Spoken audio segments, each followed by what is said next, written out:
राधा राधा राधा राधा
भक्तन की, श्री वृंदावन धाम की, सद्गुरुदेव भगवान की। राधे राधे महाराज जी। महाराज जी, आपकी कृपा से और नाम करते करते 3 साल भी नहीं हुए, आत्म स्वरूप का बोध और ब्रह्म साक्षात्कार आपने करवा दिया महाराज जी, इसके लिए बहुत बहुत आभार महाराज जी। पर शरीर अलग पीड़ा और नेगेटिव ऊर्जा से युक्त हो गया है महाराज जी, कोई अपराध बन गया है क्या? बढ़िया है। आत्म साक्षात्कार के बाद निगेटिव महाराज जी, आत्म स्वरूप का बोध हो गया और ब्रह्म साक्षात्कार भी और निगेटिव अपराध बन गया, उसके बाद फिर डाउन। अपराध आत्म साक्षात्कार के बाद अपराध निगेटिव कहां बात कर रहे बच्चा? ब्रह्मभूता प्रसन्नात्मा न सोचति न कांक्षति समाज सर्वेषु भूतेषु मद भक्तिम लभते पराम। जो ब्रह्मबोध हो जाता है, अखंड प्रसन्नता, और ब्रह्मबोध हो गया तो सर्वम खलमिदम ब्रह्म, न कोई अपराध न कोई निगेटिव विचार रह नहीं जाता। जैसे दीवाल घड़ी से सेल हटा दो तो मिनट की सुई मिनट में, सेकंड की सेकंड में वो चल ही नहीं सकती। ऐसे ही जब ब्रह्मबोध हो गया तो अंतःकरण विचार शून्य हो गया, केवल ब्रह्म विचार, भगवद विचार। कैसी बात! अरे बच्चा, नाम जप करो, भगवान का सुमिरन करो, भगवान की शरण में रहो। अभी बहुत मंजिल बाकी है, बहुत बड़ी मंजिल है बच्चा, बहुत बड़ी मंजिल है। नाम जप करो, भगवान कृपा करें, आपकी बुद्धि शुद्ध रहे, इसी से जीवन आनंदित रहेगा। नाम जप करो। महाराज जी, ब्रह्म साक्षात्कार है क्या महाराज जी? आत्मबोध, स्वरूप का बोध जो इन्होंने लिखा है, वो वास्तविक स्थिति क्या होती? स्थूल शरीर, सूक्ष्म शरीर और कारण शरीर से राग रहित हो जाना। जैसे हमें इनके शरीर से कोई राग नहीं, ऐसे हमें अपने शरीर से कोई राग नहीं। जैसे इनको पीड़ा होने लगे तो हमको भी पीड़ा होगी दयावश देख के, ऐसे इस शरीर को पीड़ा होगी तो बस उतना ही बोध है जैसे इनको शरीर को पीड़ा होगी। बस शरीर से कोई ममता, शक्ति, अहंकार, कर्तृत्व भाव, भोक्तत्व भाव, ये सब खत्म हो जाता है। अरे ब्रह्म साक्षात्कार, आत्मबोध हो, अरे क्या बात तुम करते हो? आत्मबोध हो गया, मोक्षाधिपति हो गया, कोई साधारण बात है? मोक्षाधिपति, जहाँ चरण रख दे वो भूमि तीर्थ हो जाएगी। तीर्थी कुर्वन्ति तीर्थादि। कोई साधारण समझते हो ब्रह्मबोध संपन्न महापुरुष को? ऐसे देखने को कहाँ मिलते हैं ब्रह्मबोध संपन्न? ऐसे तो मिल जाएंगे, लेकिन ब्रह्मबोध संपन्न देखने को मिल रहे हैं, बहुत कठिन है। आपका ब्रह्म ज्ञान होना कठिन है, फिर ब्रह्म बोध हो जाना है तो और कठिन बात है। आत्म प्रेमी ब्रह्मबोध संपन्न महापुरुष उड़िया बाबा थे। 18-18 घंटा पद्मासन में बैठते थे। 18-18 घंटा जो पद्मासन में बैठे हुए आत्मस्वरूप में स्थित, वो महापुरुष ब्रह्मबोध को प्राप्त हुए। बीच बीच में जो अनुभव होते रहते हैं कि ब्रह्म साक्षात्कार के, वो अरे ये सब मन है, बहुत चालबाज है यार। ये भगवान भी बल जाता है, ये बेईमान न जाने कहाँ फंसा देता। आज कहेगा ब्रह्मबोध है, कल भोगों में फंसा देगा। जब तक मन भगवदाकार नहीं होता तो इस धोखेबाज जादूगर मन से बचो। ये बहुत बड़ा है, सिर्फ 1 मिनट में सिद्ध बना देगा, दूसरे में गिद्ध। इससे बचो। ये मन है, मन को जब तक भगवदाकार नहीं किया है तब तक बात। आज तक किसी महापुरुष से सुना है कि मुझे आत्मबोध हो गया है? ये शब्द ही बताता है कि तुम अज्ञानी हो। मुझे अलग हो गया ना, आत्मबोध हो गया है। ये शब्द क्या है? घोर अज्ञान का शब्द है। ये आत्मबोध का शब्द थोड़ी। मुझे माइक का बोध हो गया है कि ये आवाज पकड़ता है, समझ में आ गई बात। लेकिन मुझे आत्मबोध हो गया है तो मुझे एक अलग व्यक्तित्व हुआ ना, आत्मबोध अलग हुआ ना। ये घोर अज्ञान की बात है। आत्मा है कौन? मैं ही तो। ये अज्ञान का शब्द। आज तक कहीं लिखा हो कि किसी महापुरुष ने कहा हो कि मुझे आत्मबोध हो गया, तो बताना। दूसरों ने बताया कि आत्मबोध संपन्न महापुरुष ही हैं। तो ये सब कलयुग की चाल है। कहीं कोई अभी रास्ता ही नहीं तय हुआ तो अभी ब्रह्मबोध कहाँ हो जाएगा। जी गौरव अरोड़ा जी, राधे राधे महाराज जी। महाराज जी, ठाकुर जी को पाने के लिए प्रेम पद्धति बड़ी है या शास्त्रीय पद्धति? क्या प्रेम में शास्त्रीय नियम मानना अनिवार्य है? शास्त्रीय पद्धति से ही प्रेम की प्राप्ति होती है। शास्त्र आज्ञा का उल्लंघन करने वाला कभी भगवत प्रेम को प्राप्त नहीं होता है। इसलिए तस्मात् शास्त्रम प्रमाणम ते कार्याकार्यो व्यवस्थितो। क्या करना चाहिए, क्या नहीं करना चाहिए, जो शास्त्र की पद्धति है उसके अनुसार चले। बिना नियम के प्रेम नहीं होता, और प्रेम में फिर नियम नहीं रहता। प्रेम जब प्रकट हो जाए फिर वो स्थिति होती है। अब वो सुबह से बैठा है ये भगवान के ध्यान चिंतन में, उसे और कुछ स्मृति ही नहीं, तो कौन सी पद्धति निर्वाह करे? पर वहाँ तक पहुँचने के लिए शास्त्र रूपी उसकी आज्ञा का पालन करने और रूपी सीढ़ी पर चढ़ना होगा। अगर हम मनमानी आचरण करेंगे तो प्रेम कोई खिलवाड़ है क्या कि भगवत प्रेम हो जाएगा? भगवत प्रेम अत्यंत दुर्लभ वस्तु है। तो समझ पा रहे ना आप? शास्त्र आज्ञा का पालन करके ही, नियम पूर्वक चलने पर ही भगवत कृपा से प्रेम प्रकट होता है। प्रेम से भगवान की प्राप्ति हो जाती है। हरिव्यापक सर्वत्र समाना, प्रेम ते प्रगट होए मैं जाना। प्रेम प्रकट हो गया फिर नियम सब उसी में लीन हो जाते हैं। पर जब तक प्रेम प्रकट ना हो तब तक शास्त्र आज्ञा का पालन करते हुए, शास्त्र विधि का पालन करने वाला ही भगवत अनुरागी हो सकता है, मनमानी आचरण करने वाला नहीं। जी वैदिक त्रिवेदी जी, श्री हरिवंश महाराज जी। महाराज जी, आचार्य और गुरुदेव से तो साधक का आध्यात्मिक संबंध है, फिर भी हम उनसे निस्वार्थ प्रेम नहीं कर पाते। उनसे भी संसार की तरह हमारा स्वार्थ है कि अरे हम कह रहे संसार की तरह ही प्रेम कर ले। जैसे माँ से प्रेम करते हैं, पिता से प्रेम करते हैं, ऐसे ही गुरु से प्रेम कर ले, आचार्य से प्रेम कर ले तो बेड़ा पार हो जाए। पर ऐसा कहाँ प्रेम होता है? ऐसा नहीं होता है। संसार का मोह जरूर सबसे हो जाएगा। गुरु से प्रेम किसको होता है? गुरु से प्रेम किसको होता है? कोई भाग्यशाली होता है जिसको गुरुदेव प्राण प्यारे लगते हैं। जैसे हम अपनी माँ के बिना रह नहीं सकते, बिना माँ के सोच भी नहीं सकते, छोटा बच्चा जैसे है, ऐसे ही छोटे बच्चे की तरह हम गुरुदेव से प्यार करें। हमारे परब्रह्म परमात्मा हैं, ये हमारे प्राणनाथ हैं, इनके बिना तो हम रह ही नहीं सकते। और आसक्ति पैदा हो जाए तो भगवान कपिल देव जी कहते हैं जो आसक्ति संसार में बंधन का कारण है वही आसक्ति जब संत महापुरुषों से हो जाती है तो मोक्ष का खुला हुआ द्वार बन जाती है। पर संतों से आसक्ति बहुत कठिन है, बहुत कठिन है। मतलब गुरुदेव से प्यार होना बहुत कठिन बात है, आचार्य से प्रेम होना बहुत कठिन बात है। अगर इनसे प्रेम हो गया तो दुर्लभ वस्तु फिर हाथ लग जाएगी। इनसे प्रेम होना कठिन बात है। गुरु प्रेमी होना बहुत कठिन बात, बहुत कठिन बात है। अपने गुरुदेव की आज्ञा पर जीवन बलिदान करने वाले ऐसे बहुत कम लोग हो। जो ऐसे लोग होते हैं भगवान उनके अधीन हो जाते हैं। गुरु प्रसन्न साहब अनुकूला, मिटी सकल कल्पित भय सूला। जिसके गुरुदेव प्रसन्न है तो इष्ट अनुकूल हो जाता है और सब माया का भ्रम नष्ट हो जाता है। जो जे गुरु चरण रेणु अनुरागी, ते लोकहु वेदहु बड़भागी। जो गुरु चरणों की रज का अभिषेक करते हैं, उनसे प्रेम करते हैं गुरु चरणों से, वो लोक और वेद में बड़भागी जन कहे गए हैं। जे गुरु चरण रेणु सिर धरहि, तेजन सकल विभव वश करहि। जो गुरुदेव की चरण रज को अपने माथे पे धारण करते हैं और लोक परलोक के सारे सुखों को प्राप्त कर लेते हैं। पर गुरु के प्रति महिमा जागृत हो जाए, मेरे गुरुदेव, मेरा तन मन प्राण सब गुरुदेव के लिए, हुक्म पर प्राण त्याग दूं, इसे प्रेम कहते हैं। तो ऐसा प्रेमी मिलना तो दक्षिणा दे के गुरु मंत्र ले लेना वो बात अलग होती, लेकिन प्राणों को रखकर गुरु का सेवन करना है कोई बिरला ही होता है। कोई बिरला होता है जो अब वो गुरु से प्रेम करे, गुरु से प्रेम। हम क्या करें कि ऐसा प्रेम हमें हो? गुरु जी का दिया हुआ जो मंत्र और नाम है उसे जब करे तो वही प्रेम करवा देता है। गुरु मंत्र और गुरु नाम जो है वही प्रेम प्रदान करता है। जी। हर्षवर्धन जी फिरोजाबाद से।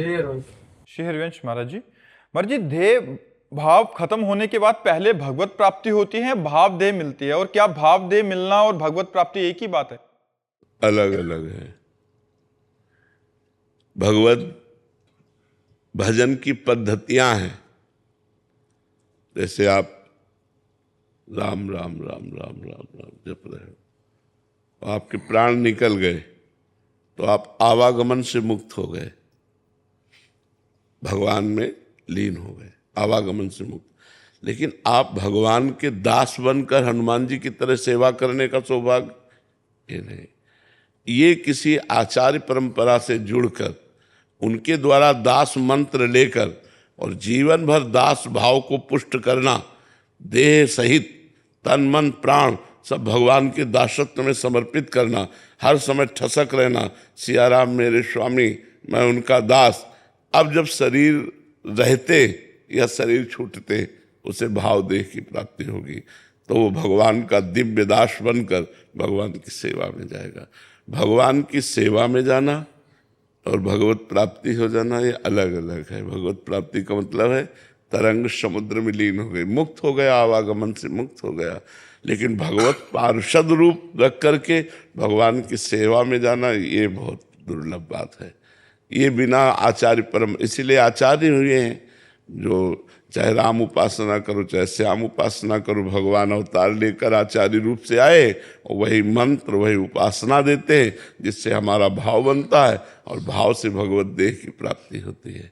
समझ लेना महाराज जी, तो हमें प्रभु से भजन की मांग करनी चाहिए या फिर उनकी सेवा मांगनी चाहिए कि हमें भाव दे मिले और आपकी सेवा में जाए, या भजन मांगे प्रभु से? पहले तो भजन मांगना चाहिए कि हम आपका निरंतर सुमिरन करें। फिर आपका सुमिरन किस भाव से करें? हे नाथ, आप स्वामी हो, मैं आपका दास हूँ, ये मेरे अंदर ठसक बनी रहे। फिर हे नाथ, मुझे वो देह प्राप्त हो जो मैं आपकी सेवा में निरंतर रह सकूं।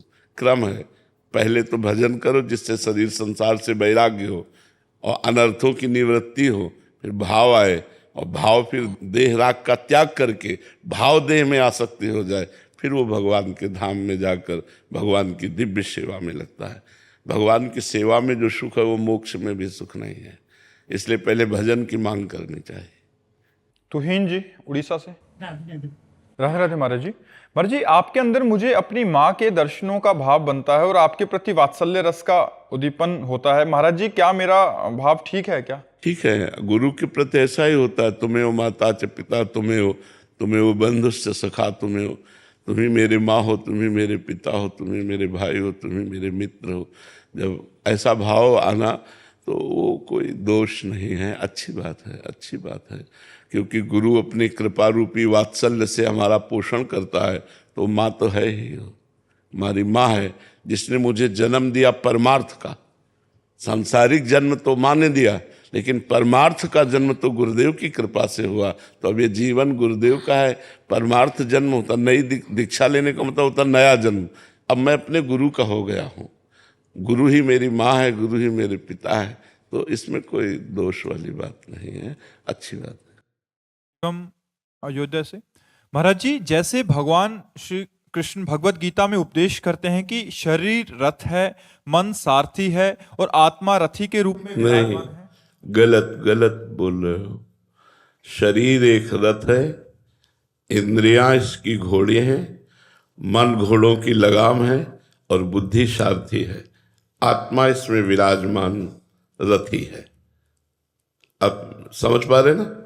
शरीर एक रथ है, इंद्रियां इसके घोड़े हैं, घोड़ों की लगाम मन है और मन रूपी लगाम बुद्धि रूपी सारथी पकड़े हुए है, और इसमें जो बैठा है रथी रूप से वो जीवात्मा है।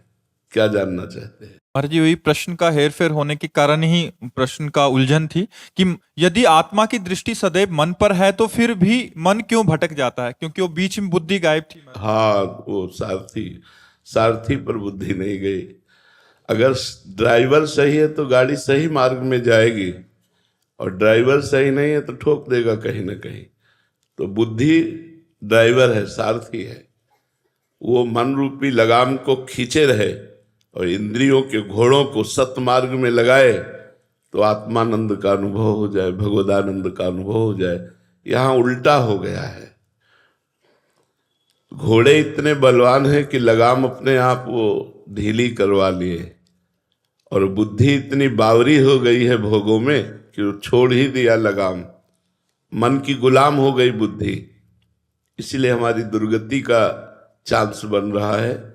विषय इंद्रियों को आकर्षित कर लिए, इंद्रियां मन को अधीन कर लिया, मन बुद्धि को अधीन कर लिया, सारथी असमर्थ हो गया, ड्राइवर नशे में हो गया, अब वो गिरेगा। जबकि ऐसा होना चाहिए कि बुद्धि मन रूपी लगाम को शक्त और इंद्रिय रूपी घोड़े बिल्कुल सही मार्ग पे चले। देखना, इंद्रियों के न घोड़े भगे, रात दिन इनमें संयम के कोड़े लगे। रात दिन नियम संयम के द्वारा हम अपने इंद्रिय रूपी घोड़ों को पवित्र मार्ग में चलाएं। तो हमारी पहले बुद्धि पवित्र होनी चाहिए। सारथी प्रवीण हो तो रथी सुरक्षित रहेगा, और सारथी प्रवीण न हो तो रथी को कहीं ना कहीं वो फंसा देगा, गिरा देगा। तो हमारी जो जीवन सारथी है वो बुद्धि है, और वो बावरी हो चुकी है, पागल हो चुकी है, क्योंकि वो भोगों का चिंतन कराती है, वो भोगों को ही सुख मानकर निश्चय कराती है। तो मन संकल्प विकल्प भोगों का करता है, तो भोगों में कहीं सुख और शांति है नहीं। सुख और शांति तो परमात्मा में है। जब तक हम भगवत चिंतन नहीं करते, जब तक हम सत्य मार्ग पर नहीं चलते, तब तक कुछ भी कर लो तुम प्रसन्न नहीं रह सकते, तुम खुश नहीं रह सकते। थोड़ी देर के लिए हर्षित हो गए, फिर शोकित हो जाओगे। तो हम अपनी बुद्धि को ये निश्चय कराएं कि एक सुख का स्वरूप, आनंद का स्वरूप, शांति का स्वरूप मात्र भगवान है, और हम जिह्वा से नाम जप करें और शरीर से अच्छे कार्य करें, और गंदा भोजन, गंदा पेय पदार्थ इनका त्याग करें, मदिरा मांस आदि इनका त्याग करें, तो हमारा सही मार्ग चल पड़ेगा। ज्ञान प्रकाश अवस्थी जी, नरवल, कानपुर। राधे राधे महाराज जी। महाराज जी, कर्ता भाव से दृष्टा भाव कैसे लाएं? नाम जप करते समय मन कर्ता भाव में रहता है और जिन वस्तु स्थान भाव से साहचर्य स्थापित कर चुका है उन्हीं का चिंतन करता है। देखो, दृष्टा भाव आ जाना ही मोक्ष के नजदीक पहुंच जाना है। जो साक्षी भाव है, दृष्टा भाव है, बिल्कुल मोक्ष के नजदीक ही पहुंचा हुआ है। अब ये जब तक हम गुरुदेव की शरण में होकर उनके द्वारा बताए हुए साधन पथ पर नहीं चलेंगे, तब तक अहंकार विमूढ़ आत्मा करता हमिति मन्यते, कि अहम के बल पर मैंने ये किया, मैं ये कर सकता हूं, मैं ऐसा करूँगा, ये बात बनी रहती है।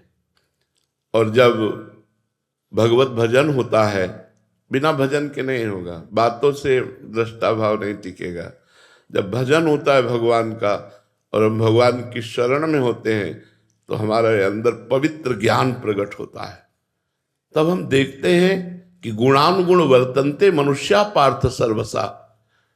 ये तो गुणों के द्वारा प्रेरित होकर शरीर चल रहा है, इसमें मैं क्या हूं? सतोगुण आया अपना प्रभाव दिखाया, रजोगुण आया अपना प्रभाव दिखाया, तमोगुण आया अपना प्रभाव दिखाया। तो ये माया के गुणों से प्रेरित शरीर एक यंत्र की तरह भगवान के यंत्रारूढ़ान मम माया, मेरी माया में जो चढ़े हुए यंत्र की तरह चल रहा है। मैं तो इसका करता नहीं हूं, मैं तो इसे देख रहा हूं, क्या हो रहा है ये मैं देख रहा हूं। केवल दृष्टाभाव होना बहुत कठिन बात है, केवल ये साधना से ही आ सकता है। इसलिए गुरु की शरण में होकर नाम जप करो और शास्त्रों का स्वाध्याय करो। योग वाशिष्ठ है, वेदांत दर्शन है, गीता जी हैं, इनका स्वाध्याय करो, नाम जप करो, पवित्र आचरण करो, पवित्र भोजन करो। तब धीरे धीरे धीरे धीरे शरीर राग नष्ट हो तो दृष्टा भाव जागृत हो जाएगा, साक्षी भाव जागृत हो जाएगा। पर ये लंबी यात्रा है। ये मतलब बताया नहीं कि दृष्टा भाव अगर परिपक्व हो गया तो मोक्ष के नजदीक पहुंच चुका है, वो तो मुक्त पुरुष होने वाला है। क्योंकि दृष्टा भाव जब तक है तब तक कोई बंधन नहीं है, और जहां कर्ता भाव आया वहीं बंधन हो जाता है। तो दृष्टा भाव मोक्ष के स्वरूप में ही स्थित होने वाला है। तो ये थोड़ा कठिन है, पर शास्त्र स्वाध्याय करके, सत्संग करके, नाम जप के द्वारा, पवित्र बुद्धि के द्वारा हम ऐसा देख सकते हैं। क्योंकि हम हैं, निर्लिप्त हैं, हम लिप्त नहीं हैं, लेकिन निर्लिप्त होते हुए भी हम लिप्त हो गए हैं। उसी को हमें छोड़ना है, उसी को दृष्टा भाव में, साक्षी भाव में लाना। जिसे आप दृष्टा भाव कहते हैं वो साक्षी भाव है। आप केवल देख रहे हैं, आप उसके साक्षी हैं, आप करता नहीं है। कर्ता त्रिगुण माया के द्वारा कार्य हो रहा है। तो आप नाम जप कीजिए, शास्त्रों का स्वाध्याय कीजिए, संतों का संग कीजिए। वैभवी जी गुजरात से, राधे राधे महाराज जी। गुरुदेव भगवान आपके चरणों में दंडवत प्रणाम।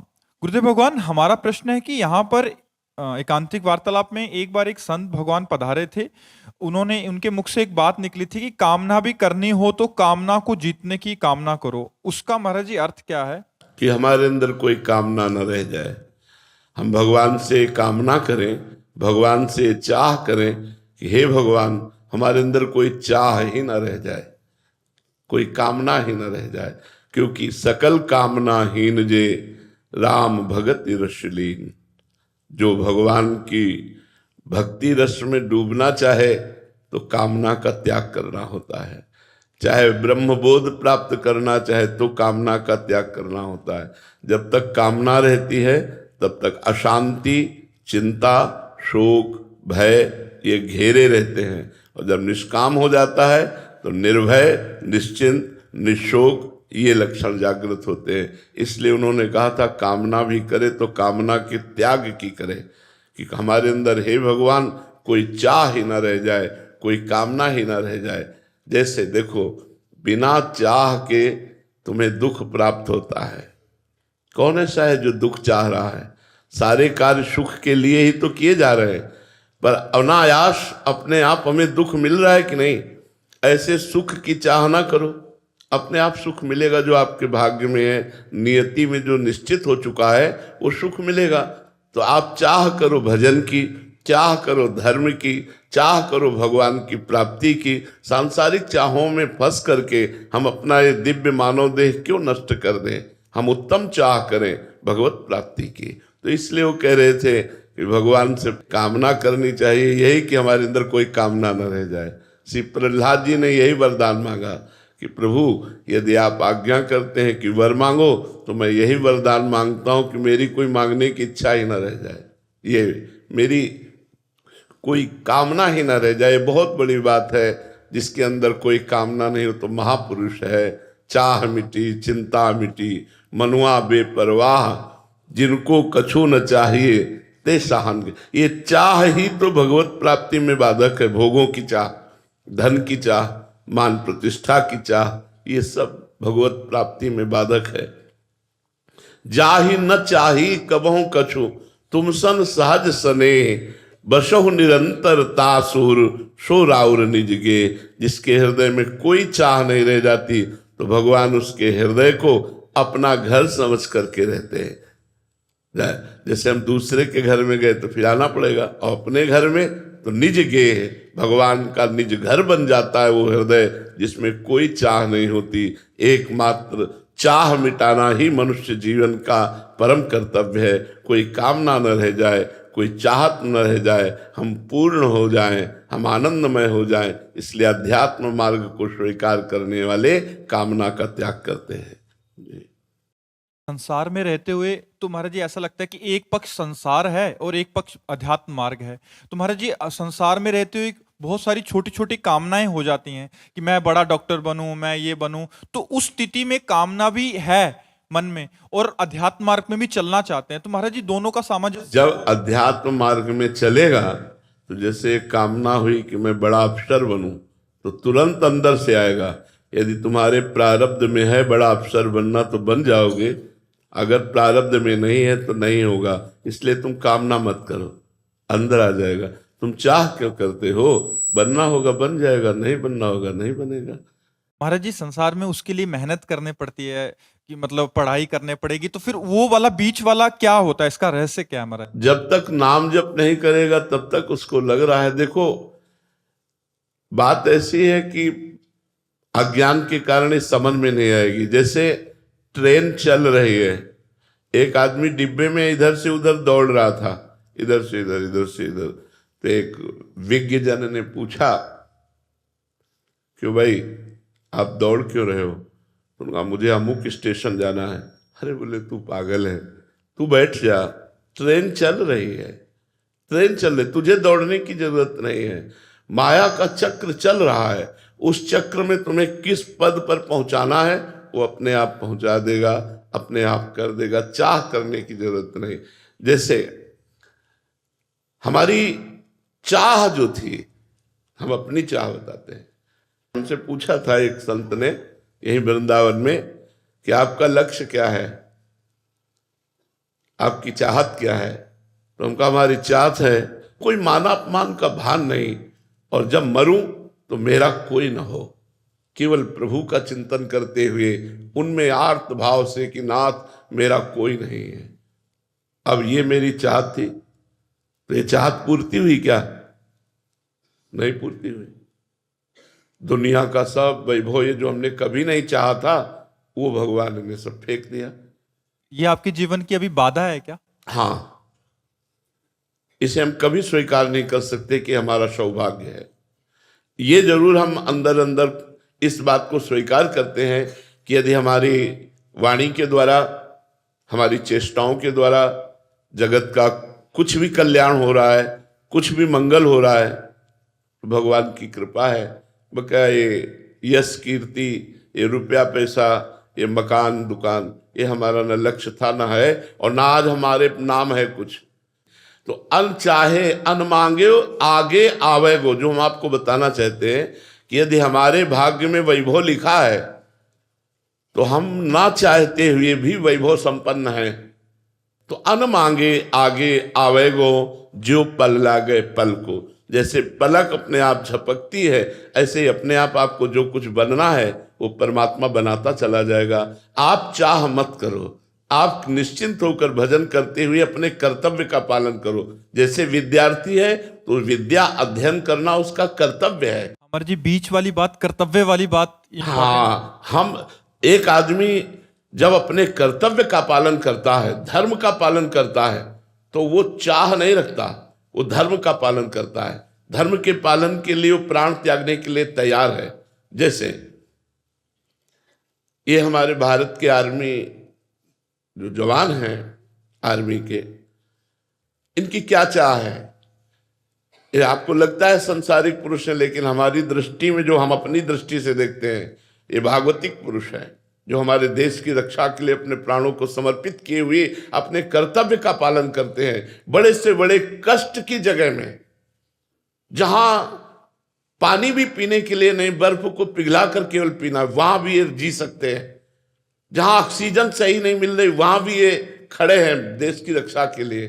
तो ये कर्तव्य का पालन है, इनको कर्तव्य का पालन प्रेरित करता है। राष्ट्र रक्षा का जो कर्तव्य है वो प्रेरित करता है, और इतना प्रेरित करता है कि अपनी छाती पे गोली खा करके सदा सदा के लिए तिरंगे में लिपट जाएंगे, लेकिन कर्तव्य का त्याग नहीं करेंगे। तो हम कर्तव्य बुद्धि से पढ़ाई करें, कर्तव्य बुद्धि से नौकरी करें, कर्तव्य बुद्धि से व्यापार करें, तो चाह करने की आवश्यकता क्या है? जो भगवान को देना कर्तव्य हमारा है, परिणाम में इसीलिए भगवान ने कहा कर्मण्येवाधिकारस्ते मा फलेषु कदाचन। तुम कर्म पर अधिकार रखते हो, फल पर नहीं, तुम केवल कर्म करो। लेकिन हम लोगों की गलती ये होती है कि हम पहले फल निश्चित करते हैं।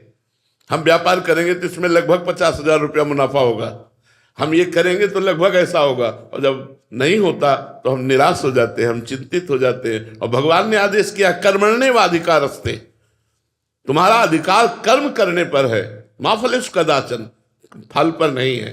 फल मेरे द्वारा निर्धारित किया जाएगा, तो उसे भगवान के ऊपर छोड़ दो। कर्तव्य मैं करता हूं, परिणाम भगवान देंगे। और अगर आपको लौकिक सुख प्राप्त होना है तो आपसे सच्ची कहते हैं, बिल्कुल जिस सुख की चाह नहीं, वो हर सुख यहां मारा घूम रहा है, उस सुख की चाह नहीं, और हर सुख यहां। कौन सी ऐसी बात है, कौन सा ऐसा बताओ क्या नहीं है? जिधर दृष्टि डालो हर चीज, हर वस्तु, हर वैभव यहां। क्यों? क्योंकि होना है, होना है, ये निश्चित है। इसलिए उन्होंने कहा, भगवान ने कर्मण्येवाधिकारस्ते, आप कर्म पर अधिकार रखो और कर्तव्य करने की भावना से लगो, परिणाम मेरे ऊपर छोड़ दो। लेकिन हम लोग परिणाम पहले निश्चित करते हैं, फिर कर्तव्य कर्म की तरफ चलते हैं, इसलिए हम हार जाते हैं, इसलिए निराश हो जाते हैं। महाराज जी, अध्यात्म का भी सबका कोई अधिकारी नहीं है। मतलब ऐसे भी जने हैं जिनको अध्यात्म से बहुत दूर, बहुत मतलब। हाँ, तो केवल सांसारिकता में बह रहे हैं, उनका जीवन मृत जीवन है। भोग भोगना, सो जाना, कमाना, खाना। तो निद्रा भय आहार मैथुन सबके जग उपजाए, सबके हैं। हर पशु पक्षी इतना ही करता है, प्रयास करके पेट भरता है, भोग करता है, बच्चे पैदा करता है, सो जाता है, बस इतना ही तो है। अगर इतने मनुष्य जीवन में है तो पशु पक्षी और हमारा अंतर क्या रहा? जो बड़े भाग मानुष तन पावा, सुर दुर्लभ सदग्रंथन गावा। तो फिर मतलब क्या रहा? साधन धाम मोक्ष कर द्वारा, ये मोक्ष प्राप्ति के लिए, भगवत प्राप्ति के लिए है। तो हमें अध्यात्मवान बनना चाहिए। देखो कितना घाटा है अध्यात्मवान न बनने पर। एक किसान फसल बोता है और फल पहले निश्चित कर लेता है कि इसमें 40 मन होगा, लगभग 40 मन होगा। अब वर्षा होती है, पानी गिरता है, ओले गिरते, पूरी फसल नष्ट हो जाती है, वो आत्मदाह कर लेता है। एक विद्यार्थी निश्चय करता है मैं फर्स्ट क्लास आऊंगा, और कर्तव्य में चूक की, सही पढ़ाई नहीं की। अगर सही पढ़ाई की होते तो तुम्हारे उसी क्लास से ही प्रश्न किया जाता जो पढ़ाया गया है, उसका उत्तर सही होता तो आप फर्स्ट क्लास आ जाते। जब नहीं आए तो कर लेते हैं। जो जहां है वो फल पहले निश्चित कर लेता है, और जब फल की प्राप्ति नहीं होती तो निराश, हताश, उदास, निगेटिव विचारों से भर जाता है। इसलिए अध्यात्म बचाता है आपको, अध्यात्म आपको सुरक्षित रखता है। एक बार हमारी फसल नष्ट हुई, दोबारा तो हम तैयार करेंगे। हर बार थोड़ी ओले पड़ जाएंगे, हर बार थोड़ी फेल हो जाएंगे, हर बार थोड़ी घाटा आ जाएगा। ऐसे परिपक्व होना चाहिए। मनुष्य जीवन बहुत आनंदमय जीवन है, और बिना अध्यात्म के आनंद नहीं हो सकता, भोगों में आनंद नहीं है। जो लोग गलत मार्ग में चले गए हैं, अब उनसे कहो तो वो मानने के लिए तैयार नहीं है। शराब पीना, मांस खाना, व्यभिचार करना, ये उनका स्वभाव बन गया है, और इससे दुर्गति होनी, आनंद तो होना नहीं है। इसलिए बहुत सावधानी पूर्वक हम चलें, मनुष्य जीवन को सार्थक करें, अध्यात्मवान बने। अध्यात्म आपको सुख प्रदान करेगा, अध्यात्म आपकी दुख की परिस्थिति में भी जीना सिखाएगा, अध्यात्म विपत्ति से निकलना सिखाएगा, अध्यात्म आपको चिंता शोक रहित कर देगा। अध्यात्म बुद्धि को शुद्ध करता है। यदि बुद्धि शुद्ध ना रही तो हम कहीं भी हो, खतरा है हमारे लिए। तो अध्यात्मवान बनो, धैर्यवान बनो, अपने काम क्रोधादि को कंट्रोल रखो। इतना फ्री ना हो जाओ कि जैसा मन में आया वैसा किया, बड़ी हानि हो जाती है। इससे हमारा हानि तो है ही, हमारे समाज की हानि हो जाती है। इसलिए अध्यात्मवान बनो। आप बाहरी शत्रु को तो गोली से उड़ा सकते हैं, लेकिन आंतरिक शत्रु को कैसे उड़ाएंगे? जो आपके अंदर काम बैठा हुआ है, क्रोध बैठा हुआ है, अहंकार बैठा हुआ है, द्वेष, ईर्ष्या, ये जो बैठे हुए हैं, इनको कैसे मारोगे? और जब तक इनको नहीं मारोगे तब तक चैन से नहीं सो सकते, चैन से नहीं जी सकते। सब कुछ है, वो जल रहा है, अपने सुख से सुखी नहीं, वो पड़ोसी के सुख से दुखी है, वो सामने वाले की उन्नति से देख करके जल रहा है। तो ये सब कैसे दूर होगा? बिना अध्यात्मवान बने ये दुख की निवृत्ति नहीं हो सकती। जी। अनिल जी श्री गंगानगर से। राधे राधे महाराज जी। महाराज जी, हमारी विषय भोगों के प्रति जो आसक्ति है वो कम क्यों नहीं हो रही? जैसे आप बताते हैं कि नहीं खान पान ते भावे है, नहीं कोमल वसन सुहावे है। इस स्थिति को प्राप्त करने के लिए महाराज जी मुख्य मार्ग क्या है? नाम जप। जितना नाम जप करोगे, आप सच्चे मानिए, नाम जप में जो लोग रत हैं वो खुद अनुभव करें, धीरे धीरे मन में अरुचि पैदा होने लगती है भोगों के प्रति। बातचीत करना, मिलना जुलना, नाना प्रकार की ये पार्टी ज्वाइन कर, इनसे सबसे मन में अरुचि पैदा होने लगती है। आप जितना नाम जप कर रहे हैं, आप देखिए आप संसारिकता से उतना ही अरुचि रखते हैं जितना नाम जप कर रहे हैं। अगर हम वास्तविक नाम निरंतर जपने लगे तो फिर हमारे अंदर जो ये विषय प्रियता, ये नष्ट, विषय प्रियता नष्ट हो गई तो जीवन मुक्त हो गए ना। यही तो बंधन है। विषयानंद ही तो भगवदानंद में बाधक है, और विषयानंद को भजन के द्वारा तोड़ा जा सकता है। वारी मथे घृत होए बरु, सिकता ते बरु तेल, बिनु हरि भजन न भवतरी, या सिद्धांत पेल। भजन के बिना बात नहीं बनेगी। खूब भजन करो तो आप देखोगे आपके अंदर अरुचि पैदा होने लगेगी। नारायण हरि भजन में ये पांचों न सुहात, विषय भोग सबसे पहले रखा है। विषय भोग, निद्रा, हंसी, जगत प्रीति और बहुबात, ये अच्छा नहीं लगता। आप भजन करके देखो तो आपको लगेगा कि नहीं, हमें ये नहीं चाहिए। ये नहीं चाहिए तब आता है जब हृदय में हमारे भजन चलता होता है। और जो जितना भजन कर रहा है, आप खुद अनुभव करो, उतनी आपकी अरुचि होती जा रही है। आप जो पहले थे वो अब आप में परिवर्तन दिखाई देगा। अगर आप पीछे से और अभी तक नापिए तो आपको खुद अपने जीवन में परिवर्तन दिखाई देगा कि मैं पहले ऐसा था, अब इतना हूं। तो अगर हमारी दवा काम कर रही है तो फिर 100% तक पहुंचेगी वो। अभी मान लो 90% हम बीमार हैं और 10% ठीक हो गए, तो हमें दवा पे विश्वास करना चाहिए कि 10% तो हम सुधार कर पाए, अभी 90% है। तो जिस दवा ने, जिस नाम ने हमें 10% अरुचि पैदा कर दिए, वही 100% अरुचि पैदा कर देगा। मुझे नाम जप में ही लगे रहना चाहिए। उठते बैठते, चलते फिरते, खाते पीते, काम करते हुए भी हम नाम जप करें तो हमारे अंदर की विषय प्रियता नष्ट हो जाएगी। क्योंकि जब ज्ञान होगा तो फिर ये रमा विलास राम अनुरागी, तजत बमन जिम जन्म बड़भागी। जैसे कोई उल्टी बमन नहीं खाना चाहेगा, ऐसे मन को अरुचि हो जाती भोगों से।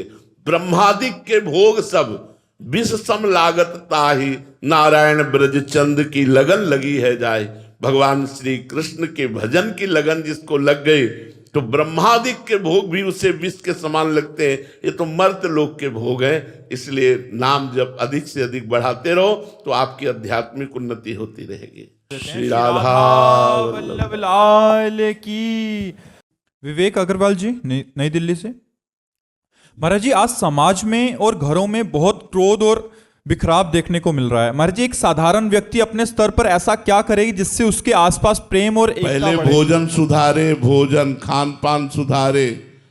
ये मुर्गा मछली खाने वाले, ये राक्षसी बुद्धि, ये कभी शांति प्रदान नहीं कर सकती। अपने को जो बहुत वीआईपी समझते हो और दूसरे शरीरों को उबाल उबाल के काट के खाते हो, तुम्हारी दुर्गति हो जाएगी। जो कोई भी हो, जो आपका सामाजिक प्रश्न है, कोई पर्सनल प्रश्न नहीं है, जहां दुर्गति का कारण है, जो अशांति का कारण है उसे आप बढ़ा रहे हैं। जैसा खाए अन्न वैसा बने मन।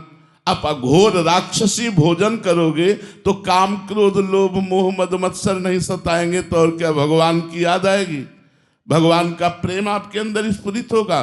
अरे यहाँ तक कि हम जब साधना में कदम रखने की चेष्टा करते हैं तो प्याज लहसुन तक बंद करवा दिया जाता है, क्योंकि वो तमोगुणी है, वो हमारे भजन में विक्षेप डालेगा।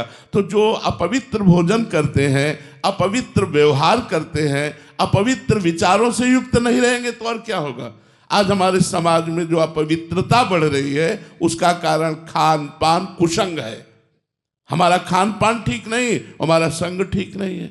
जिनको मतलब इस समय संयम में चलकर आगे बढ़ना चाहिए, वो हमारे बच्चे व्यसन में जा रहे हैं, नशा कर रहे हैं, व्यभिचार में उतर रहे हैं, गंदी भावनाओं में उतर रहे हैं, उन मनोरंजन में लग गए। अब वो क्या विद्या अध्ययन करे। स्मृति तो एक है, मन तो एक है, वो या भोगों में चला गया, या आप पढ़ाई में लगा लो, या आप भगवान में लगा लो। तो मन को हमने गंदे आचरणों में लगा। आज हमारी समाज गंदे आचरणों की तरफ बढ़ रही। आप विश्वास मानिए, जब हम बचपन में थे तो गांव में अगर शाम के घूम जाओ तो 10 जगह लालटेन रखे हुए लोग रामायण पढ़ रहे हैं, 5 लोग बैठे सुन रहे, कहीं कोई भागवत कोई गीता, ऐसे गांव में। तो जिधर देखो उधर कोई भागवत सुना रहा, शाम टाइम अपने अपने काम करके सब बैठे हुए हैं, कोई रामायण गा रहा है, 4 लोग बैठे हुए। आज मोबाइल से ही फुर्सत नहीं, दुनिया का प्रपंच मोबाइल में भरा है। तो वो प्रपंच हमारे दिमाग में भरा और वो दिमाग में भरा प्रपंच क्रियाओं में उतर गया। इसलिए आप समाचार को सुनिए, क्या हो रहा है समाज में। अधिक से अधिक गंदगी का व्यवहार बढ़ रहा है, अधिक से अधिक गंदगी का व्यवहार बढ़ रहा है। तो इसका कारण है हमारा देखना, हमारा सुनना, हमारा बोलना, हमारा खाना, हमारा पीना। यदि हम अध्यात्म से जुड़े और खान पान संभालें, देखना सुनना बोलना संभाले, तो हमारा चिंतन ठीक हो जाए, और चिंतन ठीक हो जाए तो क्रियाएं अपने आप ठीक हो जाएंगी।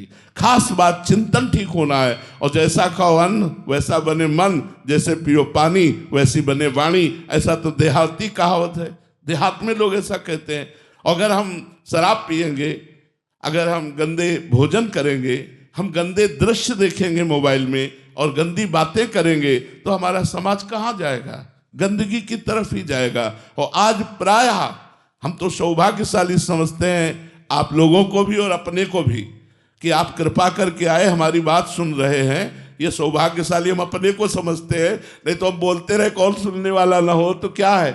बोलने का महत्व सुनने वालों से है, सुनने वालों से बोलने का महत्व है। नहीं माइक लगा के बोलते रहे, कोई सुनने वाला ना हो तो क्या कर सकते हैं। तो ये आप बड़ा परोपकार कर रहे हैं अपने ऊपर भी और समाज के ऊपर भी, क्योंकि आप सुधरे तो समाज का एक हिस्सा सुधर गया। एक एक अपने लोग अपने सुधार करें। हम जो भी यहाँ बैठे हैं सबसे प्रार्थना करते हैं, भगवत साधना ना कर पाओ चलो कोई बात नहीं, लेकिन आप शराब मत पियो, आप मांस मत खाओ, आप पराई बहन बेटियों की तरफ गंदी दृष्टि मत रखो। थोड़ा बने, 24 घंटे में 24 मिनट आप हमें दे दीजिए और राधा राधा राधा राधा नाम जप कीजिए। देखिए आपका मंगल होता है कि नहीं, परम मंगल हो जाएगा। आप गलत आचरण त्याग कर भगवान नाम का आश्रय लीजिए, और उच्च कोटि की साधनाएं तो जो भगवान कृपा करते हैं तब धारण करने का सौभाग्य मिलता है। इसलिए नाम जप करो और अच्छे आचरण से चलो। राजेंद्र सत्यदेवा जी, राधे राधे महाराज जी। महाराज जी, जीवन का उद्देश्य क्या है, जीवन को धर्म अनुसार कैसे जिया जाए। जीवन का उद्देश्य भगवत प्राप्ति, और भगवत प्राप्ति का जब लक्ष्य बना लोगे तो अपने आप चलने लगोगे। लक्ष्य में बड़ी भारी ताकत होती है। जो हमारा लक्ष्य बन जाता है कि हमको ऐसे चलना है, हमको अमुक जगह पहुंचना है, तो हम में पावर आ जाता है। लक्ष्य में पावर है। प्रिया प्रीतम की प्राप्ति करनी है, भगवत प्राप्ति करनी है, तो यही तुम्हें धर्म से चलना सिखा देगा। जब हमारा लक्ष्य भोग होते हैं और हम भक्ति करते हैं तो नाटक बन जाती है, और जब हम भोगों में होते हैं और लक्ष्य भक्ति होती है तो हमारी वही भक्ति प्रकाशित हो जाती है। हमारी बात को समझना। चक्रवर्ती सम्राट महाराज अम्बरीश समस्त भोगों के बीच में रहते हुए भगवान की अनन्य भक्ति के द्वारा ऐसे रिझा लिया कि सुदर्शन चक्र उनकी सुरक्षा में रहता था। अंगरक्षक के रूप में सुदर्शन भगवान स्वयं रहते थे। तो जब चक्रवर्ती सम्राट से ऐसी भक्ति हो सकती है, तो आप 2-4 परिवार वाले अपने घर में रहकर क्यों भक्ति नहीं कर सकते? भगवान की भक्ति बहुत कृपामयी है। सुख, शांति, आनंद, परमानंद, इसी जन्म में भगवत प्राप्ति, ये सब भक्ति के द्वारा हो जाएगा। बस हमको चाहिए कि हम लगे रहें भगवान के चरणों में, नाम जप करते रहें, सदग्रंथों का पाठ करते रहें, संत जनों की वाणी सुनते रहें, अवसर मिले तो परोपकार कर दें। इसी से हमारे धर्म का पालन होगा और लक्ष्य दृढ़ हो जाने पर हमें भगवत प्राप्ति निश्चित होगी। हमारा लक्ष्य हो जाए कि मानव जीवन व्यर्थ नहीं जाने देंगे, इसी जन्म में हम भगवत प्राप्ति करेंगे।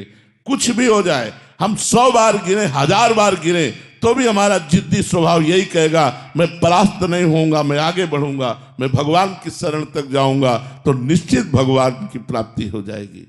इसमें बिल्कुल निराशा नहीं आनी चाहिए। हमारा लक्ष्य भगवत प्राप्ति बन जाए तो लक्ष्य में इतनी ताकत है कि धर्म से चलने के लिए हमको सशक्त कर देगा, मजबूत कर देगा। हमारे अंदर वो सब विवेक रूपी शस्त्र आ जाएंगे जिससे हम अधार्मिक प्रवृत्तियों का नाश करके धर्म में चल सके। इसलिए लक्ष्य बनाओ भगवत प्राप्ति।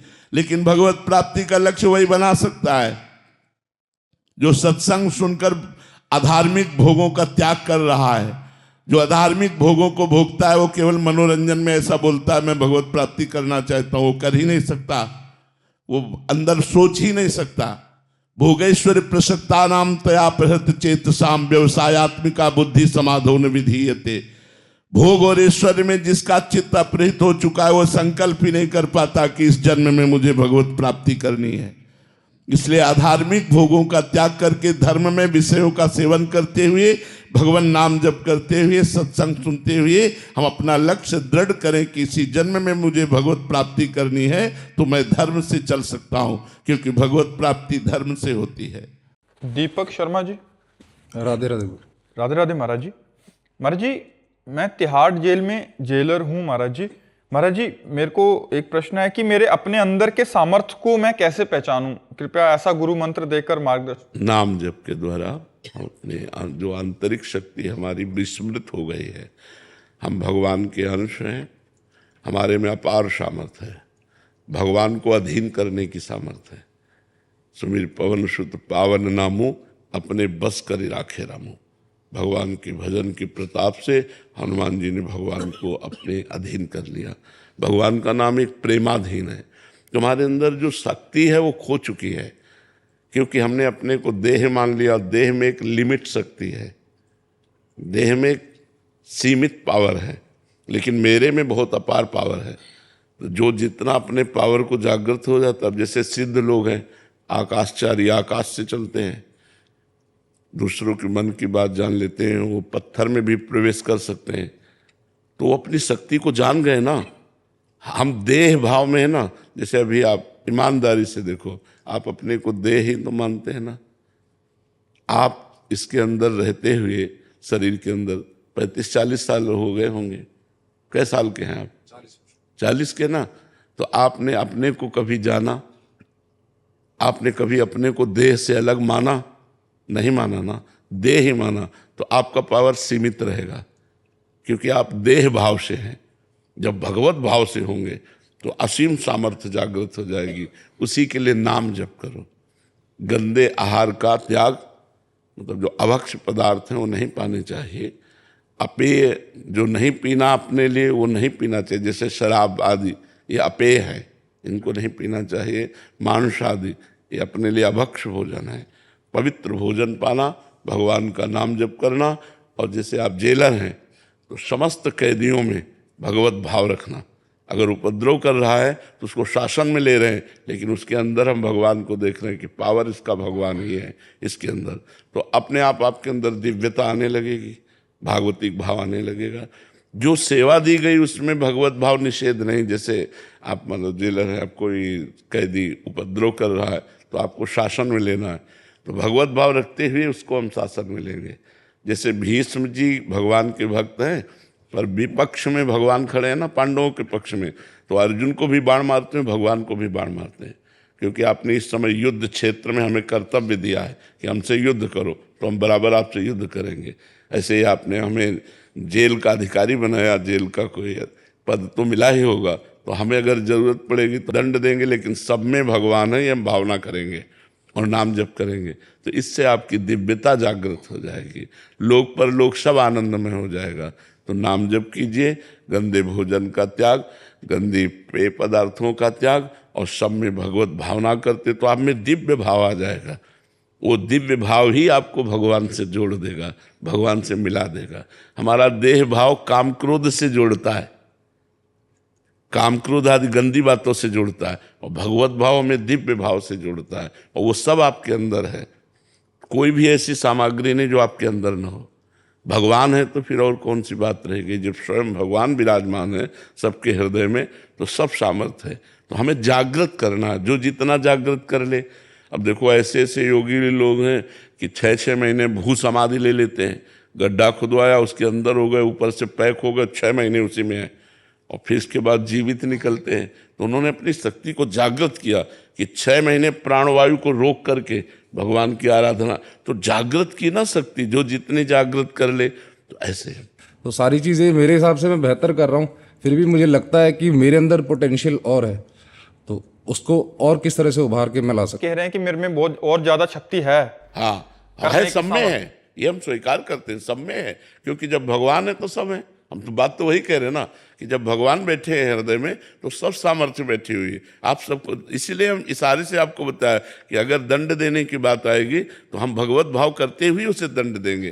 तो आपके प्रश्न से अलग उत्तर नहीं, अगर आप इसे समझो तो इसे अच्छी तरह समझ सकते हो। अध्यात्म के बिना आत्मशक्ति जागृत नहीं होती। आप अपनी जितनी सामर्थ्य रखते हो तो देह भाव से रखते हो, अभी दिव्य सामर्थ्य नहीं जागृत हुई, वो सामर्थ्य अध्यात्म से जागृत होती है। इसलिए अध्यात्मवान बनो, भगवान का नाम जप किए बिना तो बात बनेगी नहीं, और कोई उपाय है नहीं। अध्यात्म के बिना आत्मशक्ति को जागृत करने का उपाय नहीं है। देखो पूरे त्रिभुवन का शासन करते हैं यमराज जी, जैसे तिहाड़ जेल है ऐसे पूरे त्रिभुवन की जेल का नाम नरक है, और वो निरंतर भगवान की आराधना में बने रहते हो, पापियों को घोर दंड देते हैं। जीवात्माएं जितनी जाती हैं, जो पाप करता है उसको घोर निर्दयी होकर उनको दंड देते हैं, लेकिन वो भगवत भाव में रहते हैं। 12 महाभागवतों में यमराज जी का भी नाम है। महाभागवतों, विश्व में पूरी सृष्टि में 12 महापुरुष ऐसे जो भगवान के सेवा करते हुए दिव्य भाव में रहते हैं।